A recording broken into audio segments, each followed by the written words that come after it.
Fala galera, aqui é o Paulo Aragão falando, sejam todos bem-vindos ao Giro Bitcoins, podcast diário que vai te informar no menor tempo possível sobre as últimas notícias que agitaram o mercado cripto mundial. Para começar, o Giro Bitcoin de hoje, dia 24 de outubro de 2024, cada unidade do Bitcoin está custando aproximadamente $67.400, com uma recuperação nas últimas 24 horas, com uma valorização de cerca de 1,6%. Mas agora, se o Bitcoin está tendo essa valorização, o mesmo a gente não pode falar do Ether, segundo maior criptoativo do mercado, que está em queda nas últimas 24 horas, de superior a 1,7%, custando nesse momento cada unidade cerca de $2.500. Vale ressaltar que essa queda do Ether, por exemplo, é uma queda que está sendo vista basicamente pelo Ether dentro da lista dos principais criptoativos. BNB está tendo valorização, Solana está tendo uma supervalorização de superior a 4% nas últimas 24 horas. Enquanto eu gravo aqui, isso caiu de 4% para 3,9%, mas de qualquer forma, cada unidade está custando seus $175 e diversas outras criptomoedas estão tendo uma valorização considerável. A Sui, 19ª, está tendo uma valorização de 5%, com cada unidade custando $2, enfim. De qualquer forma, essa queda do Ethereum nas últimas 24 horas está surpreendendo. Ainda mais se a gente levar em consideração os ETFs. Os ETFs de Bitcoin Spot no dia de ontem, dia 23 de outubro, tiveram um inflow, tiveram um saldo positivo de mais de 2.500 Bitcoins. Para ser mais exato, 2.535 unidades de Bitcoin. E naturalmente, o ETF de Bitcoin Spot da BlackRock liderou por muito. Foram mais de 4.700 Bitcoins positivos na BlackRock no dia de ontem. E quem liderou a saída não foi o da Grayscale. Quem liderou a saída foi o da ARK21 Shares, com uma saída de aproximadamente 1.500 unidades. E, que nem eu falei, a queda do Ethereum nessas últimas 24 horas é surpreendente. Por mais que seja uma queda pequena. Por que é surpreendente? Todos os indicadores mostrariam uma valorização. Inclusive, o ETF de Ether Spot, no dia de ontem, a gente também teve uma entrada. Entrada pequena? É verdade, pequena. Foram cerca de 457 unidades de ETH. Mas, de qualquer forma, a gente conseguiu ter um saldo positivo, a gente conseguiu ter um inflow, mesmo com uma saída no ETF da Grayscale. Ou seja, os outros ETFs somados conseguiram sobrepor essa saída. Então, não deixa de ser surpreendente que o Ethereum esteja caindo nas últimas 24 horas. De qualquer forma, a gente vai acompanhar aqui no Giro Bitcoin e vai trazer isso para vocês, o desenrolar dessa história, no episódio de amanhã. Dando continuidade ao episódio de hoje, ao longo dessas últimas semanas, a gente tem comentado sobre uma possível venda dos Bitcoins por parte da Tesla. Porque no último dia 15 de outubro, a Tesla movimentou todos os seus Bitcoins e dividiu entre algumas carteiras. Pois bem, foi divulgado entre o dia de ontem e o dia de hoje o relatório das movimentações e dos lucros das operações financeiras da Tesla. É um documento que ela é obrigada a entregar para a SEC, que é a CVM, a Comissão de Valores Imobiliários dos Estados Unidos. Pois bem, de acordo com essas demonstrações financeiras da empresa, não houve venda de nenhum dos 184 milhões de dólares em investimentos em ativos digitais. Ou seja, não vendeu os seus bitcoins. Vale ressaltar que isso já tinha sido levantado, a possibilidade que eles não tinham vendido pela própria Arkham Intelligence, que era quem tinha falado inicialmente da movimentação dos bitcoins da carteira da Tesla. Eles já tinham falado que provavelmente era só uma rotação de carteira por questão de segurança, mas, de qualquer maneira, aparentemente não tinham vendido. E realmente aconteceu isso. Eles não venderam, foi só uma movimentação, uma rotação de carteira. Boa notícia para o mercado cripto, não, de novo, que nem eu falei num episódio recente aqui do Giro Bitcoin. Não porque esses bitcoins iriam causar um aumento de pressão vendedora. Isso seria rapidamente absorvido pelo mercado. A questão não é essa. A questão é muito mais a Tesla continuar ativamente apostando no Bitcoin, a Tesla continuar com o Bitcoin em tesouraria por acreditar em uma valorização futura.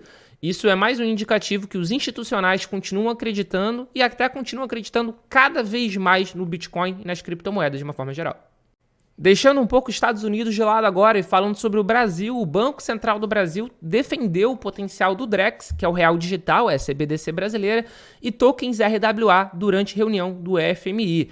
Em um painel sobre tokenização em plataformas programáveis, o atual presidente do Banco Central do Brasil, Roberto Campos Neto, destacou o grande potencial do Drex, que é, que nem eu falei, a moeda digital emitida pelo Banco Central brasileiro, durante as reuniões do FMI e do Banco Mundial em Washington, nos Estados Unidos. O evento foi realizado na última terça-feira, dia 22, e reuniu líderes de instituições financeiras globais para discutir o futuro das economias e a integração de novas tecnologias no setor financeiro.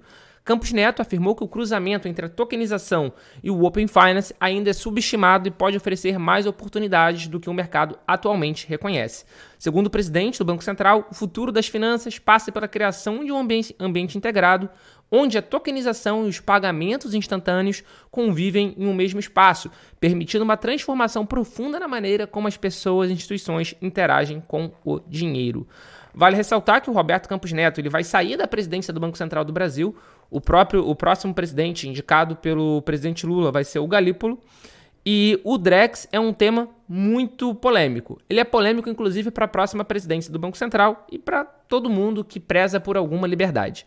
O Drex, ele é o real digital, ele vai ser a CBDC brasileira. E com ele, pelo menos no momento inicial, o objetivo não vai ser o varejo. Não vai ser para mim, não vai ser para você. Vai ser para a liquidação das instituições financeiras. Vai ser para remessa de pagamentos, etc, etc, etc. Mas, de qualquer forma, é natural que a gente possa imaginar que o próximo passo de uma CBDC, o próximo passo do real digital, seria, sim, substituir o dinheiro em espécie, substituir a moeda, substituir o cash por 100% desse dinheiro digitalizado. E isso se torna um problema, porque a CBDC ela possibilita um controle estatal muito grande. Eu, particularmente, Paulo Aragão, não gosto dessa possibilidade. Eu não gosto da possibilidade de um governo ter todo esse controle em cima do dinheiro da população. Mas, de qualquer forma, a gente precisa acompanhar de perto o que vai acontecer, quais vão ser os próximos passos do Drex, até para a gente conseguir entender quanto tempo a gente ainda tem com cash existindo. E, naturalmente, qualquer outra novidade, qualquer avanço em cima dos testes do Drex, a gente vai trazer aqui para vocês no Giro Bitcoin. E para fechar o episódio de hoje, de acordo com o CEO da Tether, que é a emissora da maior stablecoin do mundo, da USDT, de outras stablecoins também, mas principalmente da USDT, ele declarou que os Estados Unidos está atrasado em cripto, mas isso deve mudar em breve.